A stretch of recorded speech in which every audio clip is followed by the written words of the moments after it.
All right, well, good Monday afternoon to you all. I'm going to do my return commute back home.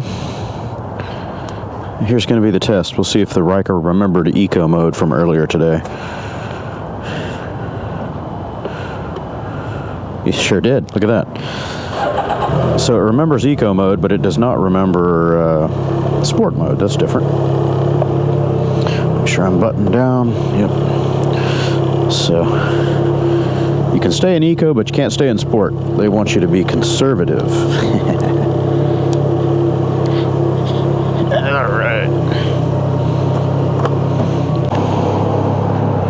Let's see if I can maneuver it on out here and make a spot. I still haven't gotten fuel, so I can't abuse this thing too much. I'll leave it in eco mode. Yeah, it's telling me low fuel. Hey, wake up, low fuel. You don't want to push me, do you? No, I really don't.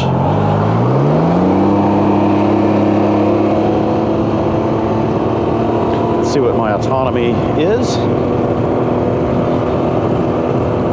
None. I don't get any autonomy. Hey, dude, you're out of fuel. All right. Okay. I'll stop over here at Costco and get some fuel.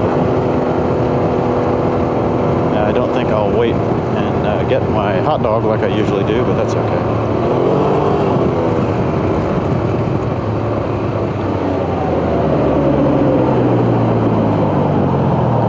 All right, well, considering I'm not conserving anything, I'm going right over to the gas station. I'm just going to have fun. Get off of there. Eco off. Yeah, you betcha. Yeah, I know I got low fuel. Come on.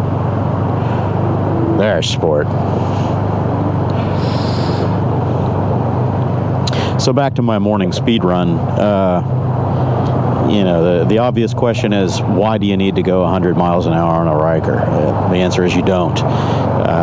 This thing's not built for straight line speed, but having that a little extra headroom up top, above 75 or 85 miles an hour, whatever, that just means if you're cruising along on one of our faster highways through Texas, or there are a few elsewhere in the country now that the speed limit is 85, that means you've still got some headroom to accelerate if you needed to make a overtake or pass somebody or whatever. Then you've still got that extra headroom in here. So this one did an indicated 105. I'll see if the GPS was working on the GoPro, and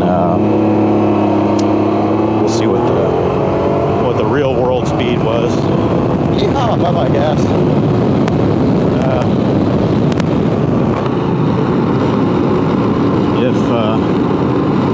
If the numbers hold out true on the hey, lunch. If the numbers hold out, then I should have gone in right there. Whoopsie. Then at 65, let's say there's about a 2 mile per hour discrepancy. Then that means at 100, there's probably a 3 mile per hour discrepancy, somewhere in that range. So that means real world or actual speed. This is one serious speed bump. Real world speed would be probably 102. And I was fighting the wind a little bit. Finding a clear stretch of highway and zero wind to do a real top speed run will be a trick. It's probably a confluence of events that'll never happen in Houston. My God, these are Mount Kilimanjaro speed bumps. I'm sure they have a lot of problem with people speeding through this parking lot. So, in Portuguese, my wife is Brazilian, so I've learned a bit of Portuguese along the way. In Portuguese, that's called a quebra-mola, which is a break your shock. Yep, they're shock breakers, all right. Shock, suspension, butts, everything. They'll break you. Ugh. I do hope I have my Costco card with me. If not, I'm not getting any fuel. And I might be pushing the Ryker, because I think I'm pretty low.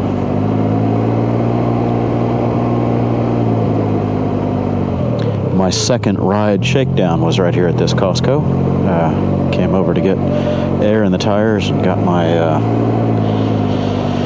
$1.50 hot dog and drink special. You know, I'd really like it if you would just pick a line and go.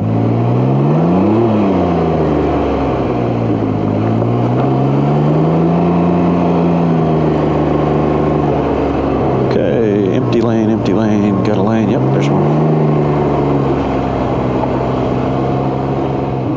This will be the first time I've fueled up here in a very long time. Okay then. Okay.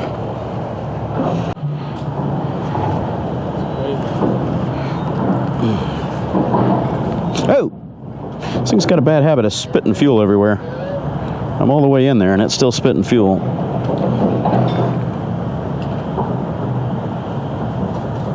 I don't know if I got that one on camera, but it's all the way in, maybe just maybe an eighth of an inch out, and it was still spitting fuel all over the top. I always like to, and there's a click, and look at that, right on.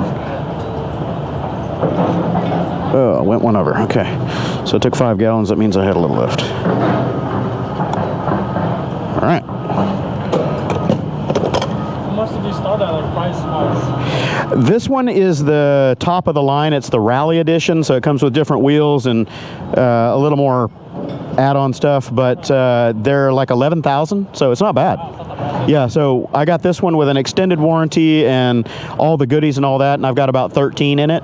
Not bad. Wow. The Spiders, the bigger version of these, they start out around 18 and go up into the low 30s. They get expensive. Oh, wow. But yeah, this is a good entry level one. It's a whole lot of fun. All right. Get out of the way so other people can fuel up. It's getting busy. See you later.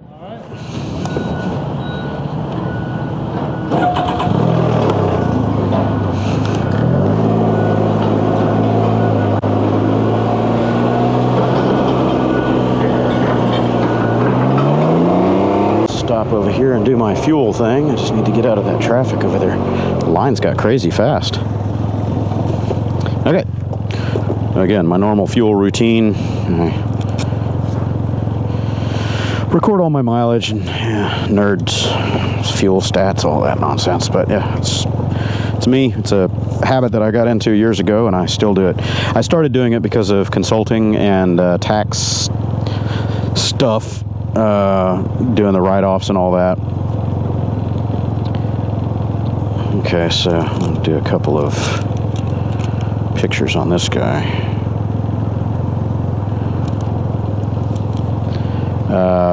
So anyway, even though I don't itemize fuel stuff anymore like I used to, I'm still in this habit, and I like doing it so I can track my economy and miles and all that stuff. Ooh, I'm covering up the good stuff. And it is windy again today, so that doesn't help. Come on now. Cooperate. There we go. There's one of those. Don't really care about the oil trip miles, but I'll go ahead and do a quick screenshot of that. It's got 1102 miles on it now. 1102, and I already got that trip. We're going to reset that guy. Go back in here to my settings. Reset stat, and it's reset.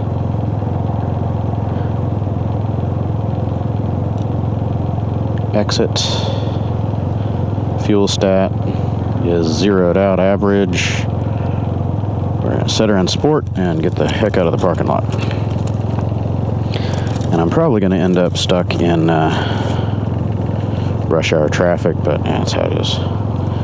Oh, another thing I forgot to make mention of. This is my second Hero 7 that I'm recording on.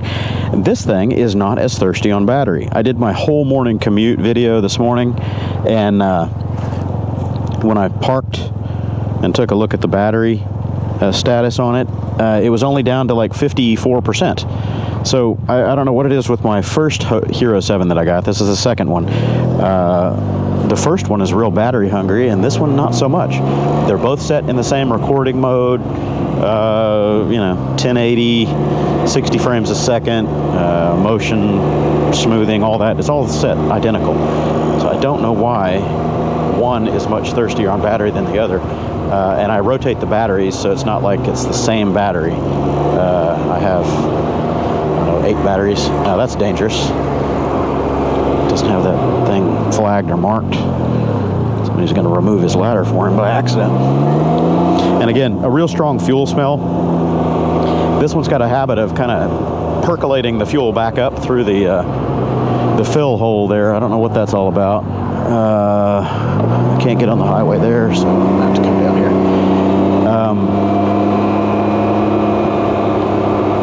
And every time I fill, it seems like there's overflow that's dumping. I've seen it on the ground up near the right front A-arm a couple times.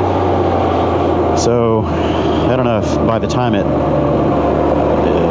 trips the lever, the handle on the fill, it's already overflowing or what the deal is.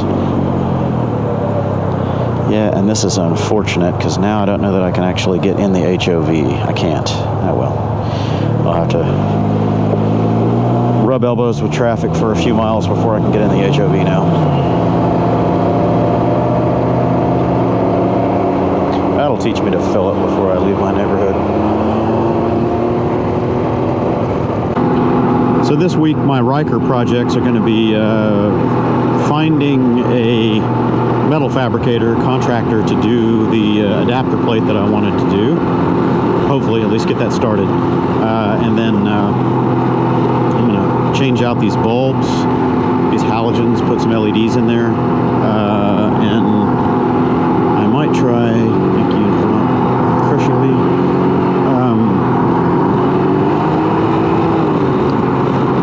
Try to install my PDM if I have time. That might have to wait till the weekend. That power distribution module.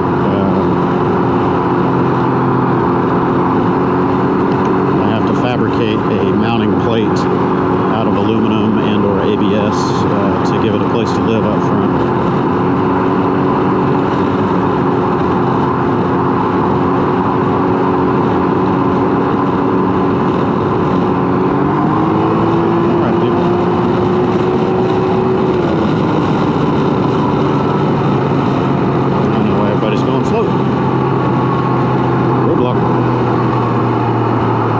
Braking right there is pulling into the right lane. I don't care for that either. I bedded the brakes when I did my Austin trip. I had enough stop and go and mashing on these things that I've gotten rid of all the cross hatch on the rotors, so they're bedded in pretty well. It does still pull a bit unevenly on the braking.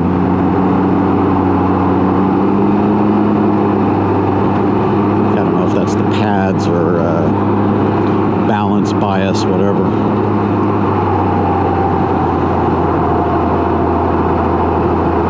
This is why I don't like being in the main lanes. I definitely prefer to get in the HOV early while I can. It's going to be like this all the way out to Katy. So it's 3:45, 4 o'clock right now.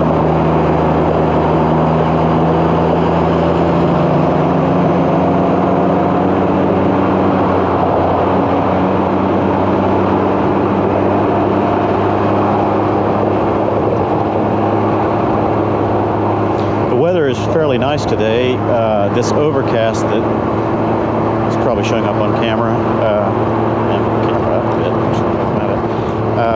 The overcast is partially cloud cover over that way, but over this way, all this gray nasty is smoke from that petro-chem fire that's still going strong. Apparently that's going to take a few days to burn down because the fire department and emergency crews can't really do much about it. They have to let it burn out, just try to contain it and not let it spread to other containers.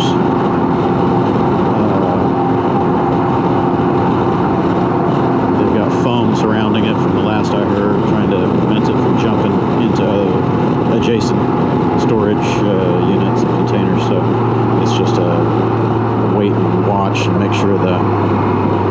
VOCs and other noxious chemicals and stuff don't get out of hand.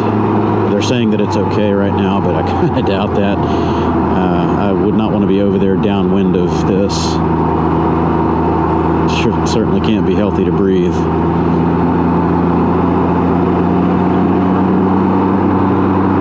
There was an expert on the radio a few hours ago saying, the explosion potential is relatively minimal, non-existent, whatever, because these aren't pressure vessels or anything like that. Well, I don't know if I agree with that. If you've got fumes and they're flammable fumes, the more you heat up a substance and it releases flammable gases, the more your explosion potential rises. I've seen that firsthand.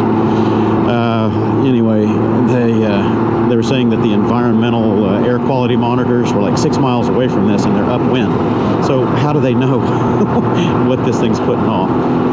You've got to have on-demand air quality testing. You've got to send somebody out in the field, get downwind of this thing, and put your probes out there and see what you're getting. You can't look at the city-wide probes, because if the wind isn't blowing that way, it's not going to get it. It's going to sniff it out. All I know is I don't want to be downwind of it.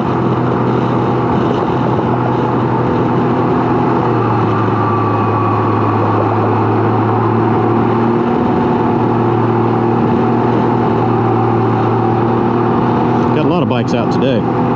It's good riding weather. Air quality notwithstanding.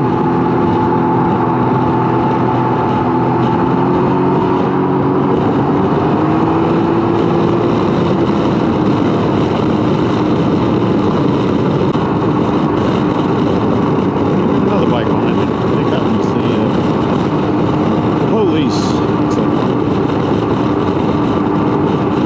And whenever I make offhand comments about the police or whatever, I don't want anybody to misunderstand that. I have the utmost respect for law enforcement. I was in law enforcement in my younger years. I have no ill will toward the men in blue, or as they are in Houston, it's in black. But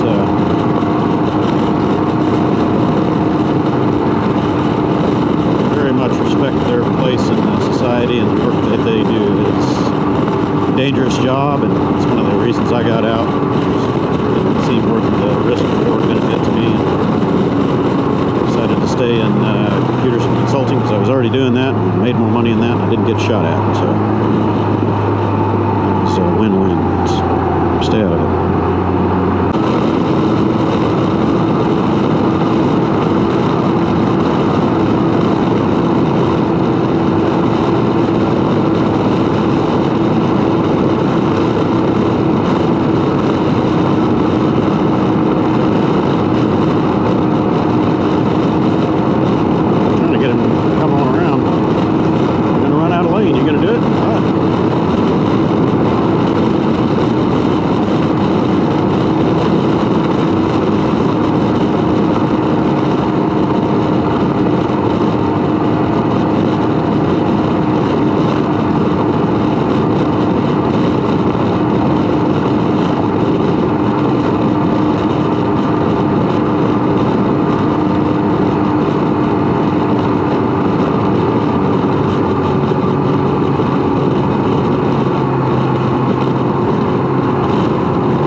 Everybody panic stops because this guy's sitting out there on the side of the road. Drive. Getting pretty good fuel economy this run. 31.4 already. And that's running base unleaded. It was 87 octane, I think. I mean, disturbed airflow following other cars, so that helps, but not bad. I haven't been necessarily nice to it.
speeding along in this stretch of road here are real problems too. Everybody gets hyper aggressive trying to cut everybody off at this merge. Man, they'll come flying down this road at 70 plus, just trying to beat people getting off of the ramp. Makes sense. They need to put up those pickets back there and up here to kind of discourage that nonsense.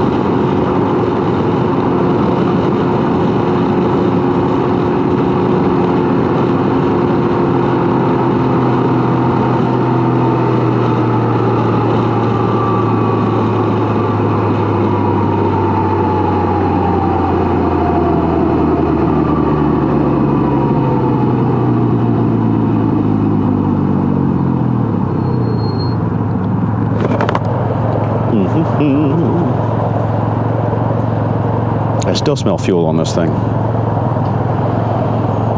wonder if I've got a loose overflow hose or a vent hose or something that's a little wonky.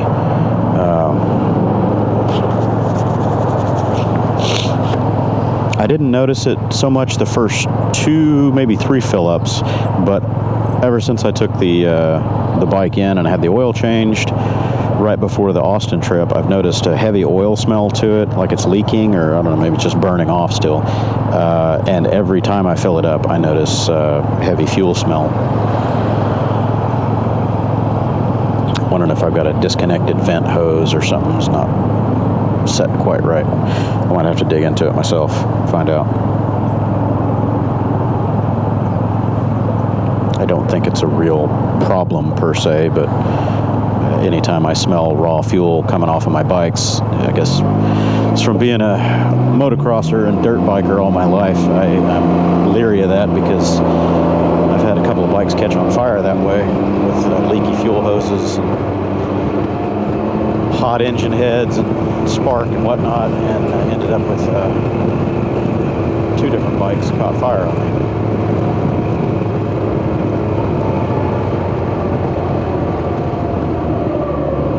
That's weird, having a bus stop right here on the street. I don't think I've ever seen that before.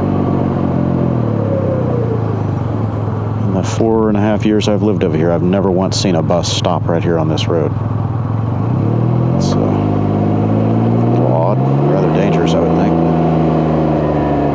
It's a pretty busy thoroughfare. And there are no apartments or anything here. That's what well, there's some back that way, but they're way in there, so why they wouldn't pull in and have a much safer place to load and unload kids.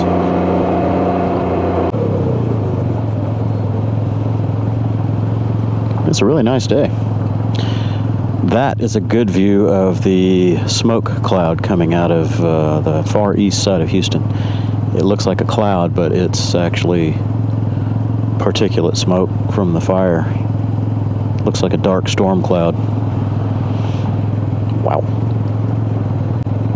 Another one of the Ryker owners out there that watched and commented on one of my videos was saying that his vibrates so bad that I guess it's almost unrideable for him or whatever. He was saying that it shook more than one of his older Harleys, even with padded gloves on. He said his hands were going to sleep. I wonder if that was just a function of his bar position, or if he's talking about this kind of vibration, because it does vibrate a lot, but only at idle. When you're moving, I don't really notice too much of a vibration problem. I actually think this engine is rather smooth, being triple. I've definitely had parallel twins that are vibier than this. Not my Hondas, though. Those Hondas are great. The CB500 series has a little bit of a resonance vibration right around 60, 62 miles an hour. But when you get above it, it disappears. Pretty much anywhere else in the rev range, they don't have any vibration problem.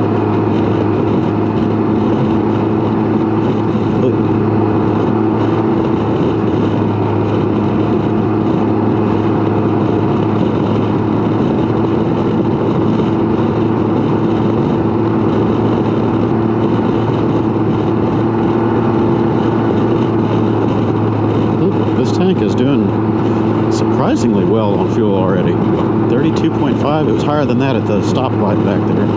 Thought I saw 32.7 out of it. I mean, it's not accurate. It's a little bit optimistic. I noted that in a couple of my Fuelie logs. I may have even noted it in my on my channel. I don't remember, but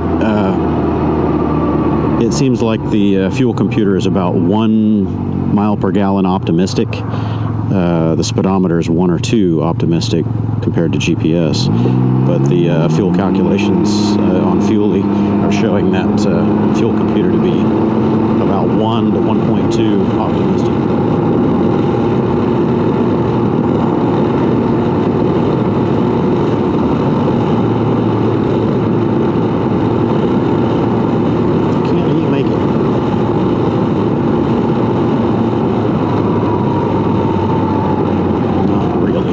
Should have, but that's okay.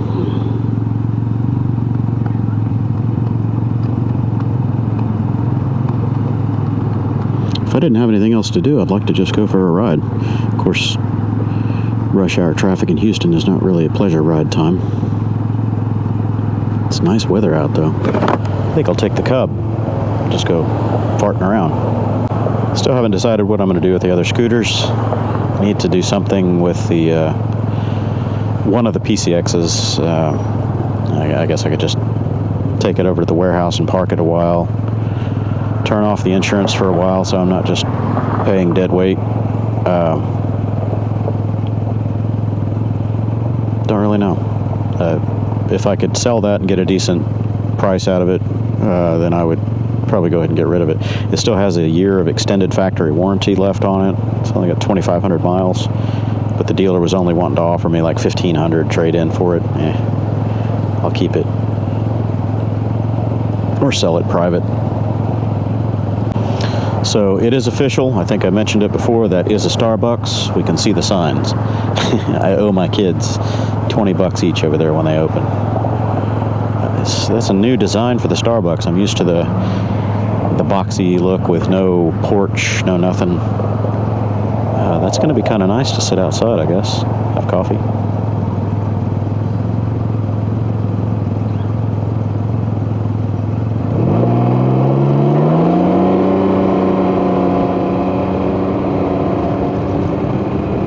Yeehaw, no more school zone. Yeah, that looks like a storm cloud, but that is, hey, you stay there, mister. That is particulate smoke.